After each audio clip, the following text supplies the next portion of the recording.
Hola, buenas noches. ¿Cómo están ustedes? Dios los bendiga a todos, Dios los guarde. Su hermano y amigo Rafael Espina. Bendiciones para todos.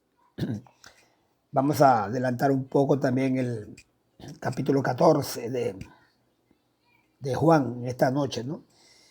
Bendiciones para todos mis hermanos y amigos del grupo que dice la Biblia y por supuesto también del grupo de YouTube. Bendiciones.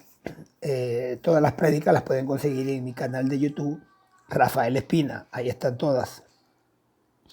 De manera pues que vamos a comenzar. Recuerden que a mí me gusta, o yo predico, pues me gusta porque creo que es lo más, para mí, más fácil, más coherente. Aunque voy hablando de muchos tópicos al mismo tiempo, pero no obstante voy pues desglosando verso por verso, lo que se llama una exposición o una predicación expositiva. Amén. Y la vez pasada estuvimos hablando de que ¿cómo se llama? El cielo pues es un sitio físico, entre comillas, lo que quiere decir que existe, que se ve, que se palpa, dentro de un ambiente, una esfera espiritual, ¿no? Y que está ya en el tercer cielo, lo que llamamos los cuarteles generales del Padre. Y bueno, y a través de Filipenses 3:20, 2 Corintios 5:14, hablamos de Efesios 1:23, y bueno, hay una cantidad de versículos que están allí en la grabación, en el video, y hablamos pues de esa más, habitación celestial, ¿no? Que se nos está resguardada allá en los cielos, como dice el apóstol Pedro, ¿no? Eh, y, y bueno, y expliqué también, o se explicó, debo decir, por qué dice aquí que os tomaré a mí mismo. Bueno, porque somos parte del cuerpo de Cristo. La Biblia dice que somos miembros de su carne, miembros de sus huesos, y que el cuerpo místico de Cristo es el que Jesús va a recoger en el momento del rapto. O sea, os tomaré a mí mismo. De manera pues que, bueno, y ese día llegamos hasta el verso 4 y dije, ¿y sabéis a dónde voy? Y sabéis el camino. Y el verso 5 le dijo Tomás, aquel de la historia donde lo que llaman Tomás el incrédulo, aquel que no creía que Jesucristo había resucitado y tuvo Cristo que decirle, mira Tomás, mete tu dedo aquí en mi mano y en mi costado, y no seas incrédulo, sino creyente, ¿no? Y entonces cuando él declara aquella declaración, para la redundancia gloriosa, Señor mío y Dios mío, donde demuestra una vez más que Jesucristo también es el mismo Dios, alabado sea Dios. Yo no sé qué hacen los testigos de Jehová y con algunas sectas que niegan la deidad de Cristo con ese versículo, con ese y muchísimos más, por supuesto, ¿no? O sea, hay una cantidad de versículos en la Biblia que demuestran la deidad de Cristo, como Jesucristo es el mismo Dios, el Padre, el Hijo y el Espíritu Santo conforman una deidad, una trinodeidad perfecta con diferentes roles, pero con una misma naturaleza y con un mismo propósito, ¿no? Y no me explique no me pida que le explique el misterio de la Trinidad, porque eso no lo puede explicar nadie. Quien quiere explicarlo en profundidad sencillamente está inventando cosas, ¿no? Está diciendo cosas que se imagina, pero a ciencia cierta, ¿quién puede decir? Y como lo dice, creo que en 1 Timoteo 3:16, ¿no? Que grande es el misterio de la piedad. Que Dios fue manifestado en carne, hablando nomás de esas dos personas, ¿no? De que Dios se manifestó en carne, ni siquiera hablando de lo que es la hipostática, pero ni siquiera hablando de la tripostática, que en este caso las tres personas en una, ¿no? La trinodeidad o la pluralidad en la unidad, que es lo que es la palabra Elohim, ¿no? La primera vez que se presenta esa palabra es en allá Génesis 1:1. En el primer capítulo, el primer versículo del primer capítulo del primer libro de la Biblia, Elohim, que quiere decir pluralidad en la unidad, o sea, una unidad conformada por varias partes, en este caso el Padre, el Hijo y el Espíritu Santo. Amén. La trinodeidad. Ok. Ahora fíjese bien. Eh, Tomás el incrédulo le dice, Señor, no sabe, bueno, digo yo Tomás el incrédulo, porque de verdad fue incrédulo, pues. Y fíjese que él aquí tiene ahí, anda, no sé, del tumbo al tambo preguntándole al Señor, bueno, Señor, pero mire, ¿cómo es esto y cómo aquello? Porque a veces somos así, a veces creemos en Dios, pero siempre hay interrogantes y siempre hay cuestionamientos nos vienen dudas y es natural porque somos personas pues que caminamos en un mundo corrompido, estamos dentro de una naturaleza corrompida, aunque somos hijos de Dios y hemos nacido de nuevo en el Espíritu, no obstante nuestra alma y nuestro cuerpo sigue allí corrompido y que bueno, estamos en ese proceso, ¿no? de santificación que lleva toda la vida, sin duda alguna, ¿no? Nadie puede decir, yo soy santo, aunque todos somos santos porque somos apartados para Dios, ¿no? Pero yo sí soy probo, yo sí soy impoluto. Oh, no, Señor, eso no se logra así nomás. Yo pienso que solamente es como cuando venga el Señor y aquello que dice Filipenses 1:6, estando persuadido de esto, que el que comenzó en vosotros una obra la perfeccionará hasta el día de Jesucristo. Precisamente el día de Jesucristo, el día que venga el Señor o el día que el Señor te mande a llamar, Dios te dará los últimos retoques para que puedas entrar al cielo. Alabado sea Dios. De manera pues que, bueno, Tomás era así, un poquito claudicaba mucho, ¿no? en la fe y se parece bastante a nosotros. Bueno, por lo menos a mí, no sé usted. A veces amanezco que, gente, pero ¿por qué, Señor? Y quiero a veces proferir aquella palabra que la odio, pero que a veces se me viene a la mente y dice, Señor, ¿por qué? ¿Por qué? ¿Pero por qué? ¿Quién soy yo para preguntarle a Dios? Se le llama, de hecho hay un libro que se llama El temible por qué, ¿no? Es temible porque es, es temerario decirle, preguntarle a Dios, Señor, pero ¿por qué? ¿Quién soy yo para preguntarle a Dios cómo hace las cosas si Él es perfecto? El imperfecto aquí soy yo. Cualquier cosa. Es como una anécdota que hay de San Agustín de Hipona. Dice la historia que él venía caminando con un montón de pensamientos, Señor, ¿y por qué pasa esto? Señor, ¿y por qué los terremotos? Y Señor, ¿y por qué las hambrunas? Señor, ¿y por qué los niños de la calle? Y todas aquellas cuestionamientos y preguntas que nos hacemos en nuestro interior, ¿no? Y que nunca le conseguimos respuesta, por supuesto, pero que de alguna manera cuestionamos a Dios. Entonces, él venía caminando con todo ese revoluto de cuestionamientos y de preguntas en su mente, y en ese momento dice la anécdota, o dice que es como una historia o algo así.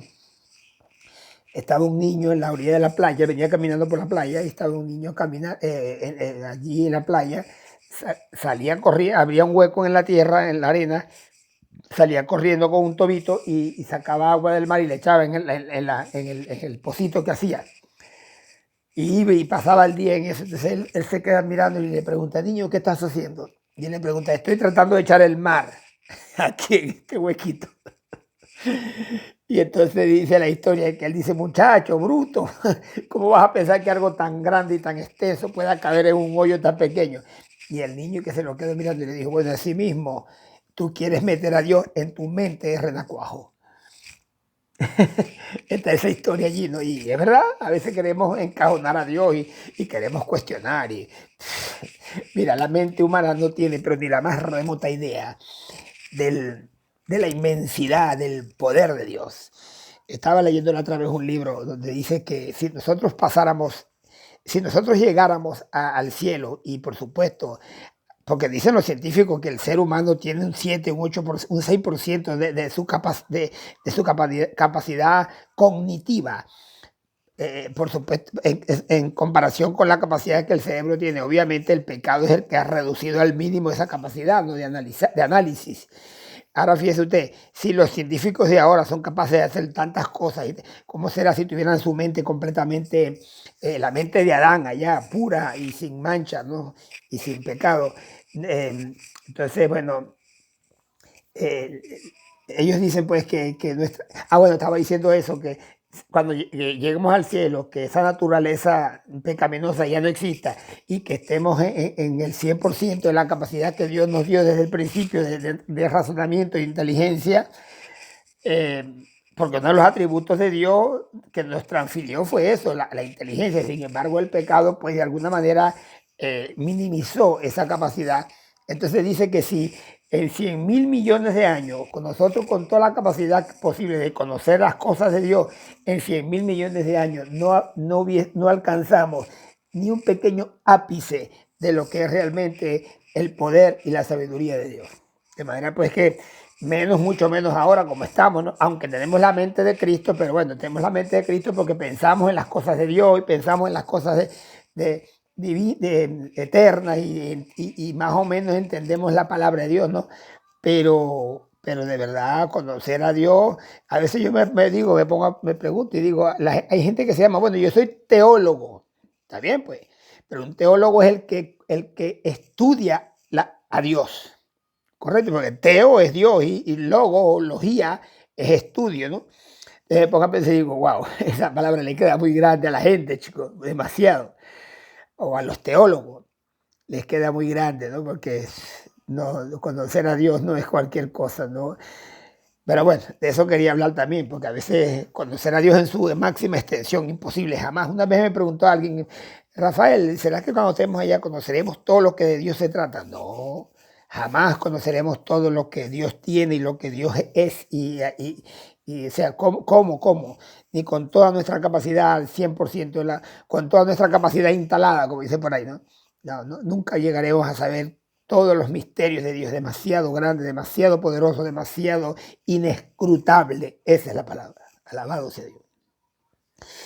Entonces dice, Señor, él les viene hablando de que se va para el cielo y tal y para acá. Ellos estaban entristecidos porque ellos no veían pues que la consumación del reino de Dios establecido. Pues entonces estaban preocupados porque si él decía que se iba, que tal, decía, pero bueno, entonces ¿cómo quedamos nosotros con este montón de gente persiguiéndonos ahora en contra de tu doctrina y que se han hecho enemigos nuestros? Pues está bien, porque el que odiaba a Cristo, el que odia a Cristo odia a sus seguidores, sin duda alguna. Entonces ellos estaban preocupados, pues, y él les dice, no se turbe vuestro corazón desde el principio, ¿no? Entonces él le dice, Señor, no sabemos a dónde vas. ¿Cómo podemos conocer el camino? Porque, entonces él dice,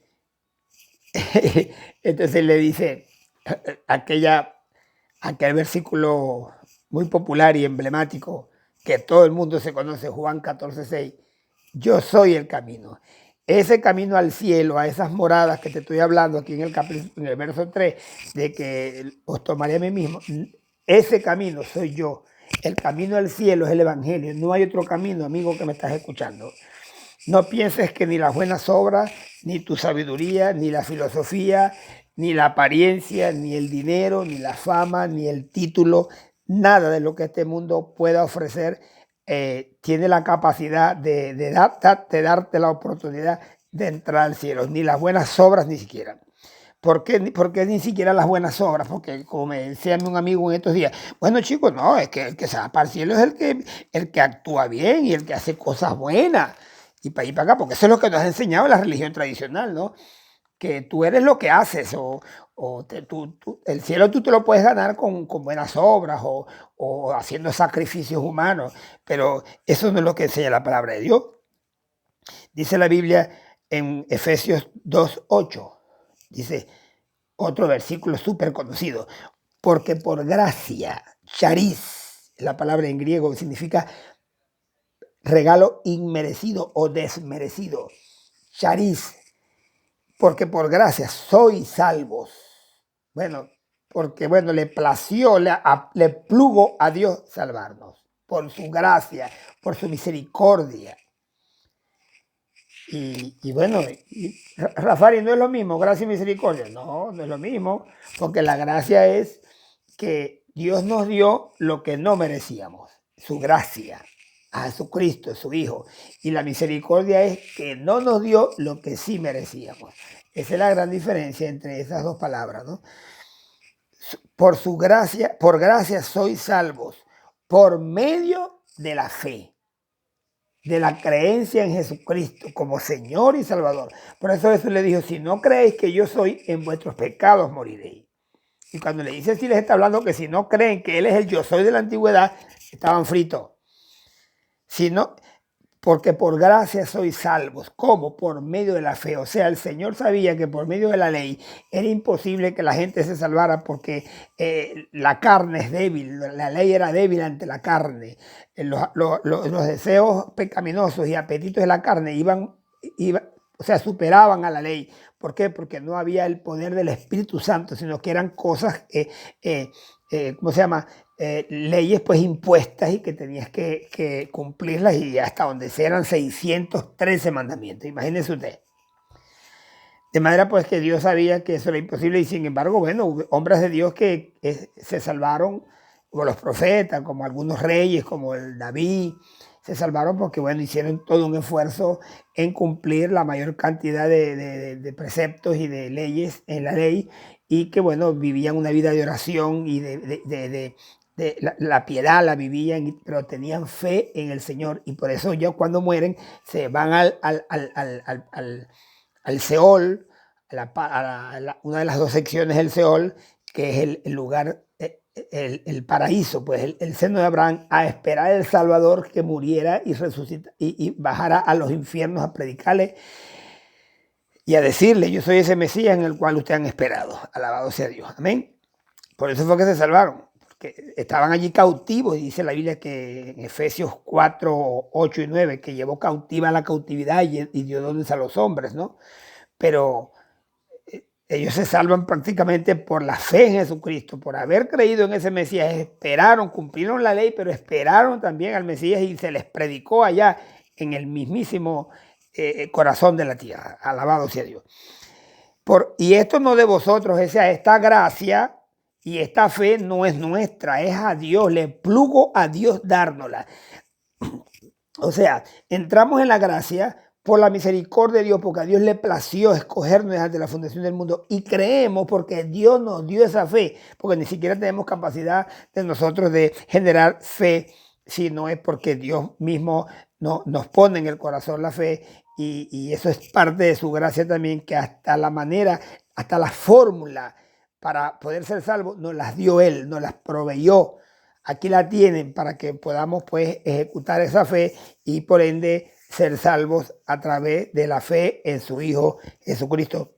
Y dice más abajo, el 9, y esto no por obras, para que nadie se gloríe. De manera pues que nadie va a ir al cielo diciéndole al Señor: Señor, aquí estoy porque me gané la salvación, porque me porté bien, fui un buen hijo, pagué mis impuestos, no le robé a nadie, no maté a nadie, en fin, fui un buen esposo, porque todos cogíamos por algún lado. Ninguno es perfecto. Nadie puede decir que es perfecto. El único perfecto, el único hombre que caminó por esta tierra perfecto fue Cristo, el Hijo de Dios, y que nos dio ese ejemplo, ¿no? Así que sin fe es imposible agradar a Dios. Dice también Hebreos 11:6, ¿no? Porque los que se acercan a Dios es necesario que crean que le hay, que existe, pero que es galardonador de los que le buscan. O sea, que tiene la salvación para nosotros, que nos puede salvar, que Él es capaz de salvarnos. Yo puedo creer en Dios, pero si yo no creo que Él es capaz de salvarme y que tiene para mí, me da una oportunidad salvífica a través de la fe, de nada me sirve que yo sepa que Dios existe. Cualquiera cree que Dios existe. Los demonios creen y tiemblan. Nos ganan porque creen y tiemblan. En cambio nosotros, sí, yo creo en Dios, pero sigo viviendo la vida como mejor me parezca, ¿no? Los demonios tiemblan, pero no obedecen, obviamente, ¿no? Pero nos ganan, digo yo, porque aunque sea tiemblan. y la Biblia dice que ocupados de vuestra salvación con temor y con temblor. O sea, no es cualquier cosa, ¿no? O sea, ¿cómo escaparemos si descuidamos una salvación tan grande? Dice la palabra de Dios en Hebreo también. Así que el evangelio es serio, no es cualquier cosa. Me voy nuevamente allá. Me fui porque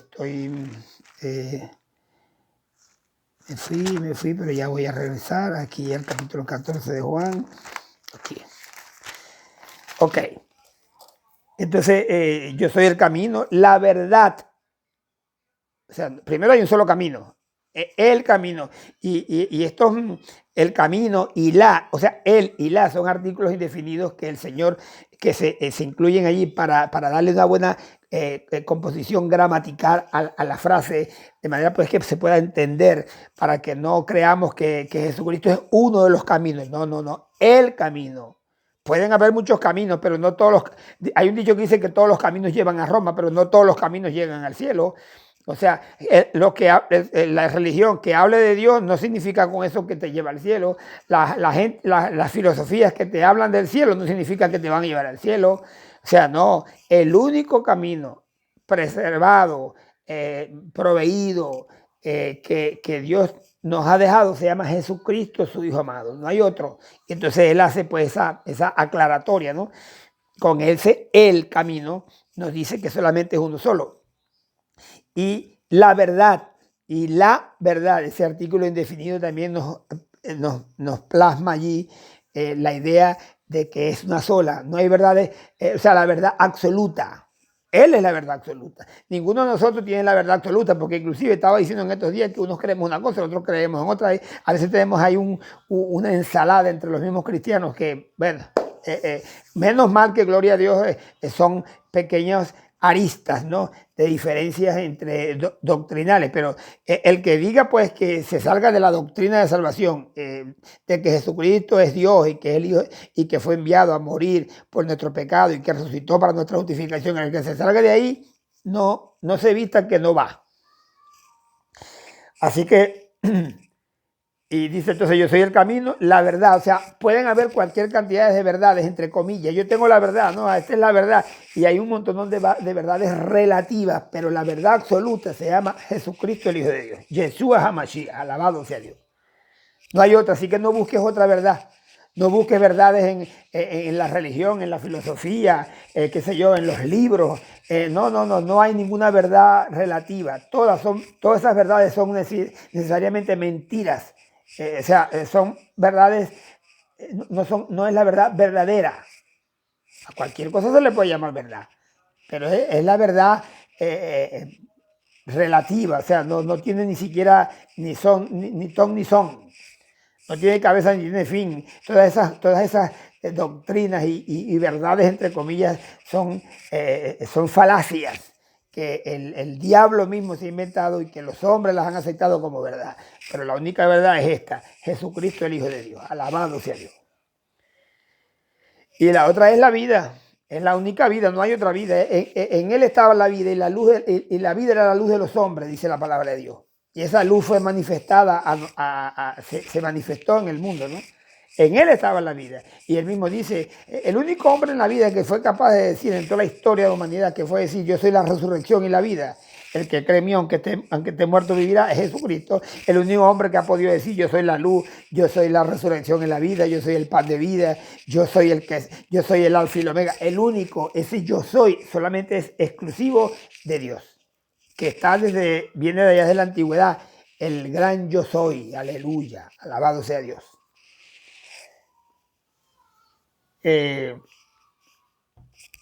Así que en ese verso 6 del capítulo 14 es emblemático, ¿no? Pero que hay que analizarlo con mucho cuidado, porque a veces someramente lo vemos por ahí encima, grosso modo, y creemos, ¿no? Pero tiene una profundidad tremenda. Jesucristo es el camino, el único camino, es la única verdad, y Él es la vida. No hay vida en otro lado. Le dijo Tomás, le dice Tomás en el verso 7, le dice él bueno, y quería hablar también de que así como Él es el único camino, la única forma de salvación y de vida, dice la palabra de Dios en 1 Timoteo 2:5, dice porque hay un solo Dios y un solo intercesor entre Dios y los hombres, Jesucristo hombre, ¿no? Hay un solo Dios y un solo intercesor entre Dios y los hombres, Jesucristo hombre. Y Hechos 4:12 dice: porque no hay otro nombre bajo el cielo dado a los hombres en que podamos ser salvos, sino el de Jesucristo. Así que, hermano, no busque por otro lado, no esté inventando, o hermano, no, amigo que me escucha, no invente por otro lado, ni la religión, ni nada de eso te va a salvar, sino solamente la fe genuina, el arrepentimiento y la entrega verdadera a Jesús, el Hijo de Dios. Alabado sea Dios. Y sigamos, entonces dice, si me conocieses a mí, si me conocieseis, también a mi Padre conoceríais. Y desde ahora le conocéis, le habéis visto.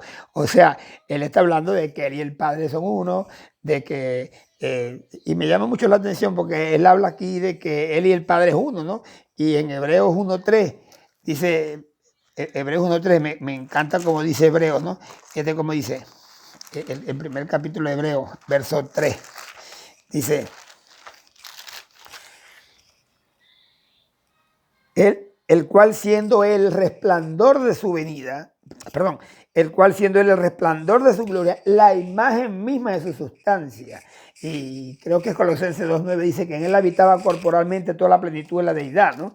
O sea, sin duda alguna, no hay manera de equivocarse en pensar que Jesucristo no tiene nada que ver con Dios o con la deidad o con la Trinidad.